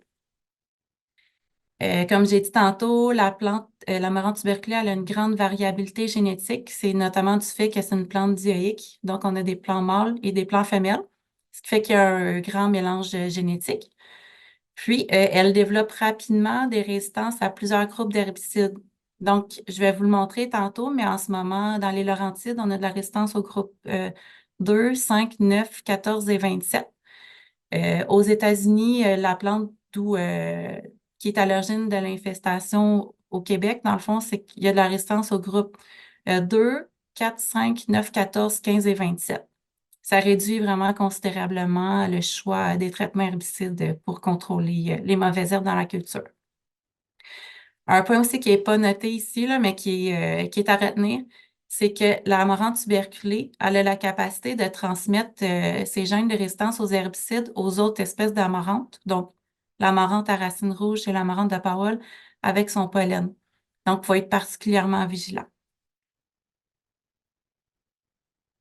Ici, petit portrait de la résistance de nos foyers dans les Laurentides. Je les ai mis par date de détection des foyers. Je veux juste mentionner ici que les résistances sont sous-estimées. Dans le fond, quand on envoie un plan d'amarante tuberculée au laboratoire, le test moléculaire ne permet pas de détecter toutes les résistances. Donc, on a les résultats pour le groupe 2, le groupe 9, certains types de résistances au groupe 5, puis au groupe 14. Par contre, pour l'atrazine et pour la mésotrione, on doit envoyer des graines au laboratoire. Donc, il y a certains producteurs qui ne désiraient pas un suivi à ce sujet-là, donc on n'a pas envoyé de graines. Il y a des producteurs aussi qu'on a appliqué des stratégies vraiment agressives et qu'en fin de saison, on n'a pas de plan avec des graines pour les envoyer au laboratoire. Ça arrive aussi que même quand on envoie des graines, ils ne soient pas capables de les faire germer. Dans le fond, c'est ça, pour avoir la résistance à l'atrazine et à la mésotrione, il faut faire pousser les graines en serre et appliquer les herbicides dessus. Donc, c'est de cette façon-là qu'on détecte les résistances à l'atrazine et à la mésotrione, donc groupe 5 et groupe 27.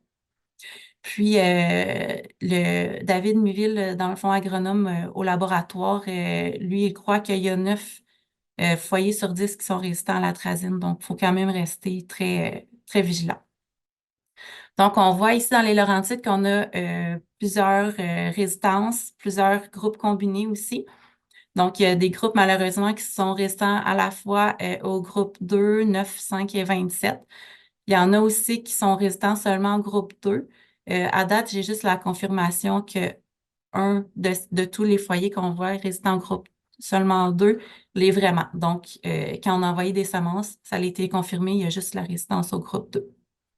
Puis, avec ce que j'ai expliqué, on comprend aussi qu'on n'a pas les résultats pour le groupe, pour les foyers détectés en 2023 parce que les graines sont en train de pousser dans les serres en ce moment au sérum.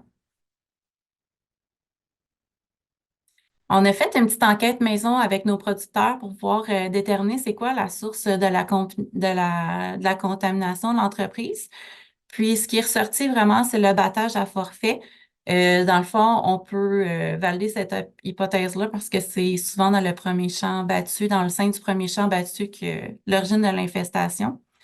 Par contre, on voit aussi l'apparition d'amarante tuberculée avec l'échange de terre.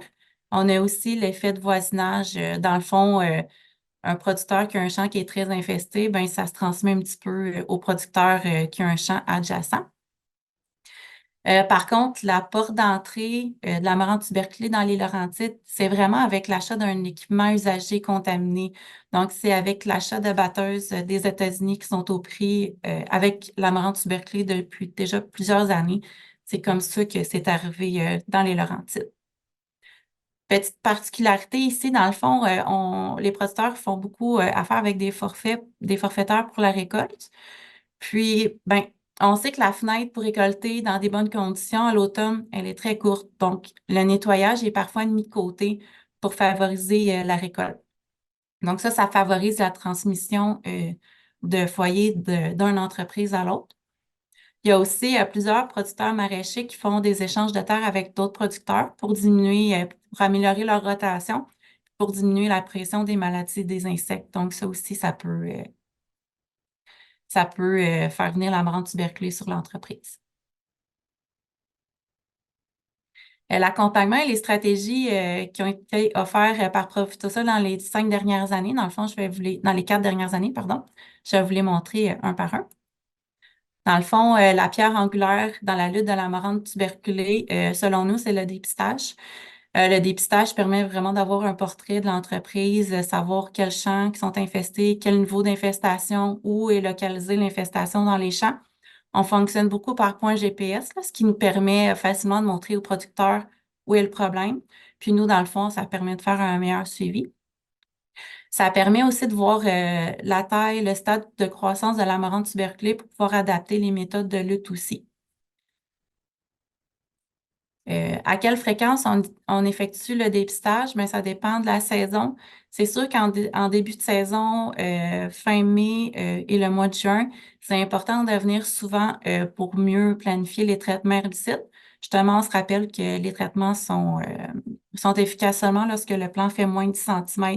Donc, il faut être à l'affût des infestations. Par contre, après, on peut se permettre de se passer le dépistage, puis cibler un petit peu plus les autres stratégies qui sont à effectuer. Le deuxième service qui est offert, dans le fond, c'est le plan d'herbicide et le suivi de son efficacité. Dans le fond, on utilise le 4B, donc utiliser le bon produit à la bonne dose, au bon endroit et au bon moment. Comme on se rappelle, là, la fenêtre d'application est très réduite, donc le bon moment est particulièrement important ici. Puis, le dépistage du suivi de l'efficacité est tout aussi important. Là, j'ai mis des photos à côté. On voit la photo en haut. C'est un foyer qui a été déterminé comme non résistant au glyphosate. Par contre, ce qu'on a constaté dans ce champ-là, c'est que l'amarante tuberculée, même si elle faisait moins de 10 cm, elle a été capable de résister au traitement. Puis, l'amarante, elle a produit des repousses à ses points de croissance. Donc, le suivi est très, très, très pertinent. On a la photo en bas là, qui est un autre type d'herbicide c'est le dicamba, dans le fond, qui fait twister les plants un petit peu. Ce qu'on a constaté, c'est que le plant pouvait survivre. Par contre, il ne fait pas toujours des graines. Donc, le suivi est quand même très important à faire avec ça. J'ai une petite note ici. Dans le fond, pour faire un bon 4B, un bon plan d'herbicide, c'est nécessaire d'avoir une bonne rotation des cultures, là, ce qui n'est pas toujours le cas, ce qui est difficile à appliquer un petit peu des fois selon les entreprises. Troisième service qui est offert, c'est l'arrachage manuel. C'est sûr que ce n'est pas destiné à des entreprises qui sont avec des fortes intensités d'amarante tuberculée. C'est surtout des infestations de faible à moyenne intensité. On vise surtout d'arracher les échappées. Dans le fond, ce qu'on doit faire, là, qui est important, c'est de ne pas laisser les plants au sol. Les plants, malheureusement, ils ont la capacité de se réenraciner, de faire des repousses et de faire des fleurs et des graines viables. Donc, ce qu'on doit faire, c'est les mettre dans des sacs et de bien les fermer. C'est aussi possible de faire des tranchées très profondes pour déposer les plants et de les recouvrir. Faut bien gérer les déchets après parce que l'amarante, si elle a déjà des graines, là, lorsqu'on l'arrache, elle est capable de les rendre à maturité. Donc, il ne faut pas que les sacs déchirent. Ce qu'on dit de faire, dans le fond, ce que la littérature demande, c'est de laisser les sacs, pardon, 1 à 2 saisons au soleil pour vraiment liquéfier les plants, puis après ça, on peut en disposer. Puis, idéalement, il faut le faire avant le stade floraison pour éviter qu'elle transmette ses gènes de résistance. Donc, on voit une photo ici d'une séance d'arrachage. Ça vaut vraiment la peine, là. La banque de semences, elle a vraiment été réduite dans ce cas-là.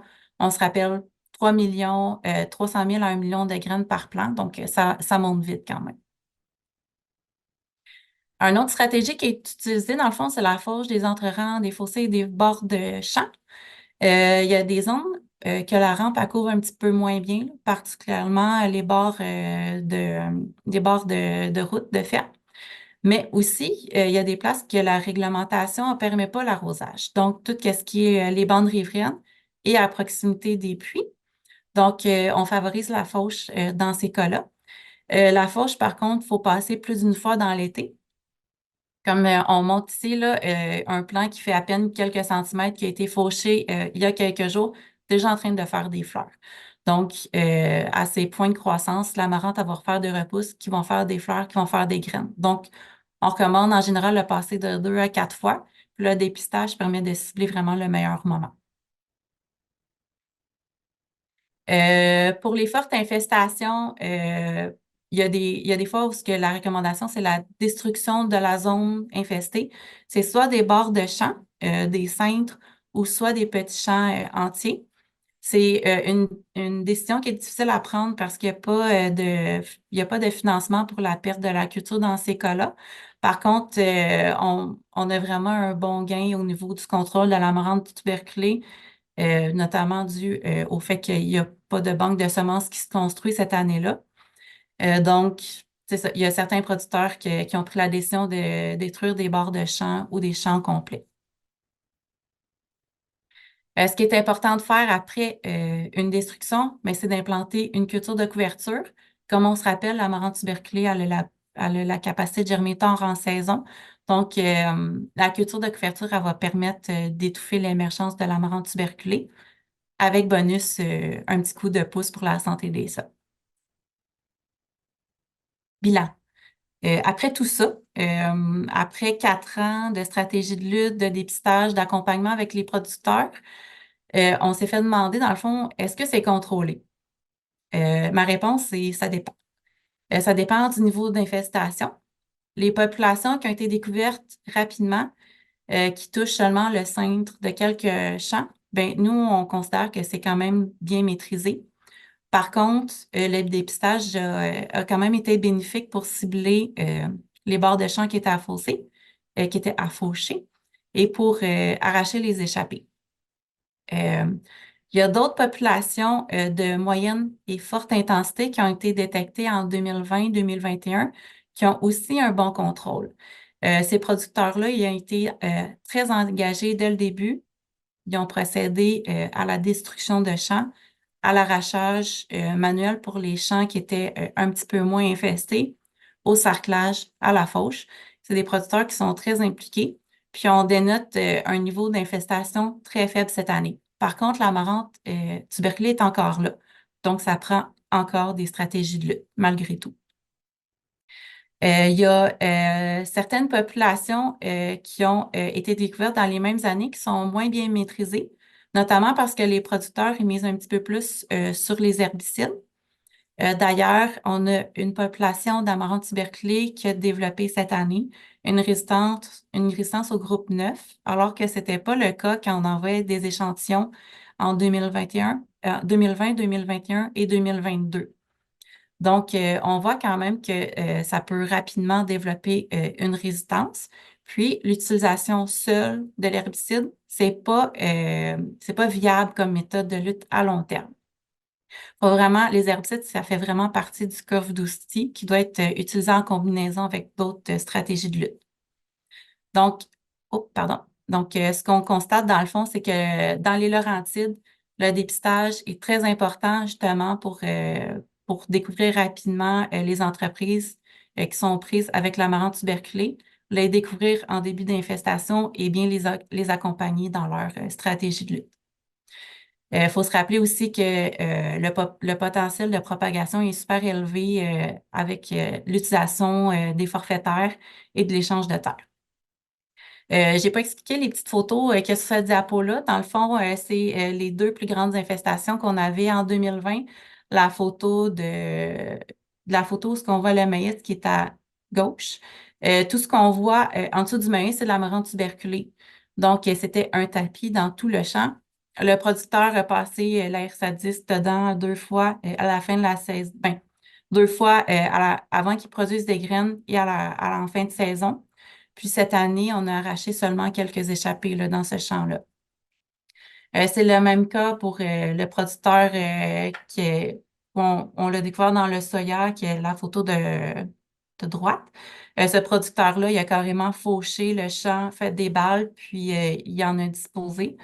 Ce champ-là aussi, il avait une très bonne maîtrise de l'amarante tuberculée cette année. Conclusion, défis à venir qu'on entrevoit. Le défi numéro 1, c'est vraiment de limiter la propagation entre les entreprises. On invite les producteurs à parler avec leurs voisins, leurs forfaitaires, s'ils font de l'échange de terre, dans le fond, avec votre locateur ou votre locataire.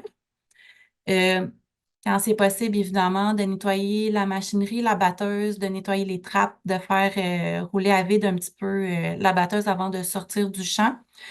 C'est sûr qu'on comprend lors des récoltes en fin de saison, c'est un petit peu plus difficile à appliquer. Puis aussi, c'est vraiment important de dépister les champs à risque, là, même si vous n'avez pas d'amarante tuberculée chez vous. justement parce que c'est beaucoup plus facile de maîtriser l'infestation, de maîtriser l'amaranth tuberculée quand on est en début d'infestation. Autre défi à venir, comme on l'a vu dans le fond, c'est l'acquisition des nouvelles résistances de l'amaranth tuberculée. On perd rapidement des choix d'herbicides. Donc, on se rappelle aux États-Unis, résistance au groupe 2, 4, 5, 9, 14, 15, 27. Il ne reste plus beaucoup de produits, donc il faut vraiment être prudent. Puis, pour Profitocel, dans le fond, un des plus gros défis, c'est que c'est la fin du programme de subvention tel qu'on l'a connu. Dans le fond, le plan de lutte contre l'amaranth tuberculée s'est terminé en 2023. Le plan de lutte permettait d'envoyer des plants gratuitement au laboratoire, permettait d'avoir de la subvention pour le dépistage, du sarclage, de l'arrachage, la fauche, permettait aussi d'avoir de la subvention pour des cultures de couverture, donner des sous aussi pour l'utilisation d'un traitement herbicide d'urgence. Tout ça coûte beaucoup de sous pour les producteurs, puis on trouve ça dommage que ça repose sur les épaules du producteur. Donc, on espère qu'il va y avoir un nouveau programme de financement. Toutefois, en demandant à différents organismes, j'ai pas de réponse, puis ça semble pas être le cas pour le moment. Donc, on espère énormément avoir des bonnes nouvelles à vous transmettre d'ici le début de la saison à ce niveau-là. Je ne sais pas s'il y a des gens qui ont des questions. 1, 2, 3. Est-ce que vous m'entendez? Oui. Oui. Oui, je suis Claude Duchesne. Disons que la ramante, c'est vraiment un monstre. Oui. C'est épouvantable. Même j'écoute ça, là, c'est à l'épreuve de tout. C'est très coriace. J'ai travaillé avec M. Kennel un bout de temps pour essayer de trouver une façon de les localiser avant que ce soit trop tard et tout. Le principe, c'était de faire un modèle en 3 dimensions du sol lorsque les plants sont pas poussés. Ensuite de ça, de le faire une deuxième fois lorsque la ramante se distingue bien, par exemple, du maïs ou du soya et tout. Et puis de faire la soustraction mathématique entre les deux. Ça donne une carte, en fait, de modèle numérique d'un terrain qui met en évidence les cimes, les endroits où sont les aramantes. Et puis cette carte-là, on peut la mettre, par exemple, dans un cellulaire et puis aller directement aux endroits puis intervenir précautionneusement, là, parce qu'il ne faut pas les manipuler, les secouer trop fort, si j'ai bien compris.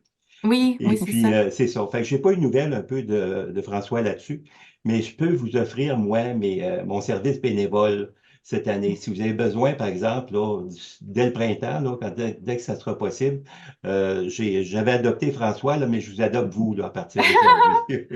C'est Fait que, noté. fait que gênez-vous pas, oui. Fait que moi, ça me prendrait simplement la localisation des champs. Je peux en faire plusieurs en même temps. Et puis, à l'époque, je faisais du 5 cm au pixel. Là, je suis en train de terminer ma modification pour faire du 2 cm ou encore 1,7 cm au pixel. Fait que lorsqu'on fait une grande résolution horizontale, mais on en a une qui est raisonnable au niveau de vertical aussi, qui est plus difficile à atteindre pour mesurer ces aramantes-là. Là, tu sais. Fait que dans tout cas, j'interviens là, pour vous dire que vous pouvez compter sur moi.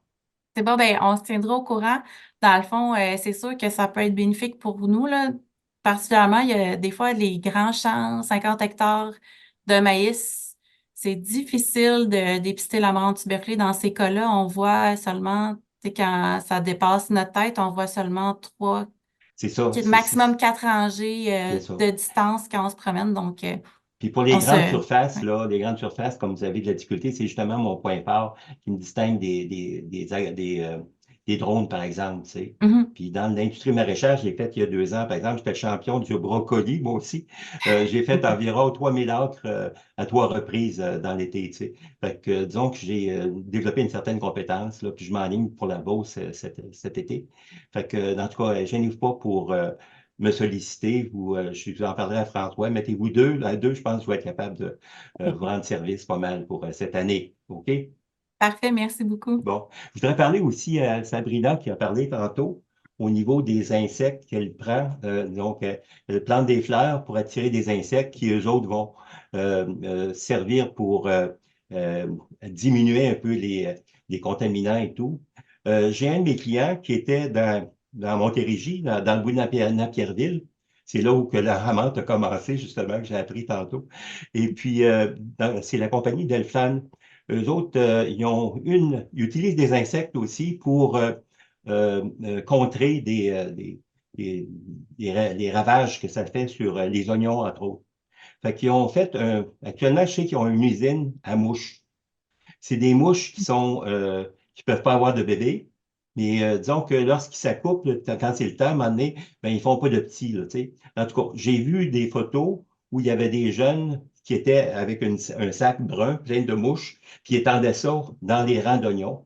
Et puis, c'était quand même une bonne réponse. Fait que ça serait bon de vérifier au niveau des deux techniques. Ça peut être des techniques complémentaires, comme ça peut être des techniques qui sont l'une des deux qui peut être meilleure que l'autre et tout. Ça serait bon de les comparer parce que utiliser les insectes pour contrer d'autres insectes, là, je suis parfaitement d'accord avec ça. Moi, c'est un côté naturel. Tu sais. Fait que, dans tout cas, ça serait bon de faire un genre de petite recherche là-dessus, puis à savoir quelle est la meilleure des deux façons, puis à un moment donné, s'ils peuvent travailler ensemble de concert pour, dans certains cas, par exemple, on pourrait prendre des fleurs, dans d'autres cas, on pourrait prendre des mouches modifiées génétiquement pour régler ces problèmes-là. Oui, les mouches stériles. Oui, c'est ça, c'est Oui. ça. Fait Je que, peux dire OK, un vous êtes petit au mot. courant de toute façon, c'est parfait. Fait que Ouais. c'est ça que je voulais juste vous envoyer un petit clin d'œil là-dessus, là, parce que vous faites un super beau travail. Moi, je vous encourage, Madame Sabrine, c'est-à-dire à continuer dans vos belles fleurs. OK, Merci c'est beaucoup, beau. Claude. C'est beau. Merci. Puis on va communiquer avec vous, assurément. D'accord, oui, s'il vous plaît. Oui. Merci. OK. Est-ce qu'on a d'autres questions ou commentaires ajoutés pour Marie-Ève? Je viens de voir dans le chat, il y a une question qui s'est ajoutée, mais c'est par rapport aux bandes fleuries. On demande, est-ce qu'il existe une superficie minimale concernant le pourcentage à aménager en bandes fleuries par rapport à la surface en culture? Je ne sais pas si vous avez vu de l'info là-dessus. Je ne sais pas si ça revient un peu à la question qu'on avait tantôt. Ouais, je pense que oui. C'est Marie-France, ça. Oui. Est-ce qu'il existe une superficie minimale concernant le pourcentage? Oui, c'est ça. J'en discutais justement avec un peu par courriel avec Nathalie Léonard hier. Oui. Là, puis c'est ça, je vais faire d'autres recherches parce que je ne suis pas certaine. Là. Je vais poser des questions peut-être au CRAM. Là. Je sais que le CRAM, ils font des recherches sur les bandes fleuries. Donc, Sabrine, on va regarder ça. Oui, oui, bien sûr. Parce que je pense qu'on n'est pas tout à fait au courant là, pour l'instant. Donc, on te reviendra, Marie-France, avec une réponse lorsqu'on aura trouvé plus d'informations. Merci. Parfait. Bien, je vais enchaîner avec la dernière petite présentation, qui s'agit en fait d'une capsule vidéo. Voilà. OK. Vous voyez bien ma présentation ici.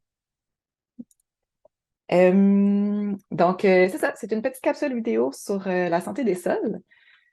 Puis en fait, c'est plutôt comme une invitation à la réflexion, plus que de l'information en tant que telle. En fait, la petite vidéo, là, fait à peu près 4 minutes, dans laquelle ils sont exprimés brièvement plusieurs éléments qui entrent en ligne de compte lorsqu'il est question de santé des sols. Puis on mentionne entre autres les engrais verts, parce que les engrais verts, plus on en connaît et plus ça devient important. On s'est rendu compte dans les dernières années que la majorité de ce qui compose l'humus, ça provient des bactéries et non pas des résidus de plantes en tant que tels. Et donc, pour avoir une vie biologique active et favoriser l'humus, c'est important d'avoir des racines dans le sol, c'est essentiel. La structure du sol, sa compaction, sa capacité à laisser s'infiltrer l'eau ou à la retenir, la disponibilité des minéraux, tout ça, ça va être affecté par l'humus, puis c'est toutes des choses qui vont affecter le rendement. Donc, c'est quelque chose à bien prendre en compte. Alors, la petite vidéo, c'est une vidéo qui a été tournée chez M. Guy Saint-Jacques à Oka. Lui est un producteur de grande culture, mais la santé des sols, ça touche tous les types de culture. Et puis, donc, il est accompagné là, de François, notre agronome, ici, chez Service Conseil Profitosol. Et puis, en fait, c'est une vidéo là, qui avait été réalisée dans le cadre d'un projet là, mis sur pied par Équiterre en collaboration avec la coordination Service Conseil, donc financé par le MAPAC. Ah, voilà. Est-ce que vous voyez le vidéo? Ça marche? Oui, oui. Le son, par exemple, là, je ne sais pas. Est-ce que vous entendez? Ah, je pense que tu vas être obligé de monter le son.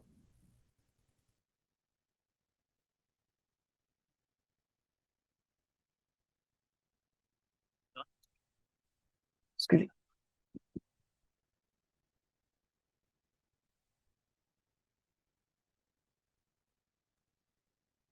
Bien sûr, ça va fonctionner, Stéphanie, ça lag. Pas lag? Ouais, OK. peut-être qu'on pourrait envoyer le lien Oui. au Ben, dans le fond, bon, là, je l'ai arrêté, là. Je vais revenir à la présentation, mais dans le fond, vous allez le recevoir avec la présentation, vous allez le voir, le lien dans la présentation. Donc, on me dit que ça lag trop là, pour que ce soit facile à suivre. Est-ce que tout le monde est d'accord avec ça? Oui. Je vais Ouais, ouais. continuer. Oui, Ça OK, merci. fonctionnait pas. OK, il n'y a pas de problème. Quand on avait testé, ça fonctionnait, mais c'est correct. Je ne suis pas au même endroit. Peut-être que je n'ai pas la même connexion que la dernière fois. OK, ben, je vais revenir à la présentation à ce moment-là. Laissez-moi juste la retrouver juste ici. Donc, vous aurez le lien, là, excusez, juste ici. OK?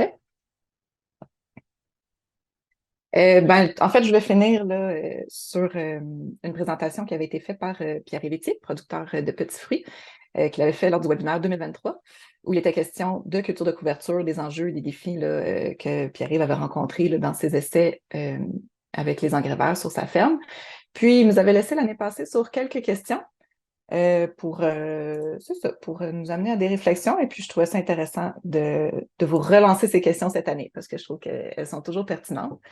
Donc, tout d'abord, jusqu'où est-ce qu'on peut aller avec la culture d'engrais verts? Donc, comment en faire bénéficier au maximum notre sol, mais tout en restant rentable? Quelles sont les ouvertures, donc les périodes libres de culture qui s'offrent sur notre entreprise? Donc, quelles parcelles que j'ai avec du sol à nu, pendant combien de temps, qu'est-ce que je peux faire avec ça? Et puis, on a tous un questionnement à se faire, donc il faut prendre le temps de revisiter l'ensemble de notre régie de culture. Donc, je vous invite par le fait même à retourner voir les webinaires de 2023 et 2022 si jamais vous voulez voir des présentations qui avaient été données à ce moment-là. On discutait entre autres de culture de couverture, d'irrigation, encore de pesticides, mais je ne me rappelle plus exactement les sujets.